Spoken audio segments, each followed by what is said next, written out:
Paris, la présidente LR de la région Île-de-France, Valérie Pécresse, a affirmé mardi, au lendemain de l'annonce de l'ouverture de centres de préorientation pour les migrants, que la cote d'alerte est clairement dépassée dans une région qui compte plus de 100 bidonvilles. La cote d'alerte est clairement dépassée.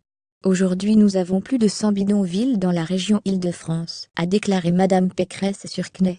Donc je ne peux pas être hostile à la création de centres d'orientation des migrants, mais le sujet n'est pas là, a-t-elle poursuivi.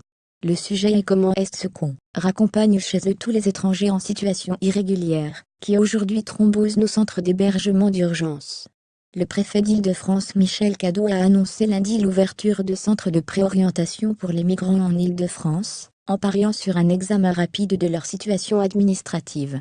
Nous avons besoin aujourd'hui que le gouvernement, tous les mois, nous informe des reconduites effectives à la frontière qu'il va pratiquer, a déclaré Valérie Pécresse. Nous avons besoin de cette transparence. Le gouvernement dit quand on est clandestin, on doit rentrer chez soi et bien qu'il le prouve. Je demande aujourd'hui au gouvernement d'agir, a-t-elle martelé. Ça fait des mois et des mois qu'on laisse arriver les migrants sans rien faire, et on a des personnes qui dorment dans la rue, dans des situations indignes. Indignes aussi pour les riverains qui doivent subir des nuisances épouvantables. La présidente de la région IDF a également dénoncé une forme de double langage de la maire PS de Paris Anne Hidalgo.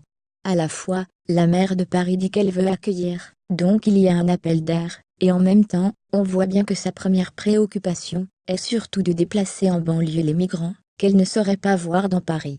Moi je suis responsable de la cohésion d'un territoire de 12 millions d'habitants, les habitants de tous les départements d'Île-de-France ont la même dignité, ce n'est pas au département de la banlieue de subir les nuisances que Paris ne veut pas subir, a-t-elle ajouté. Ailleurs, sur le web contenu proposé par Taboola.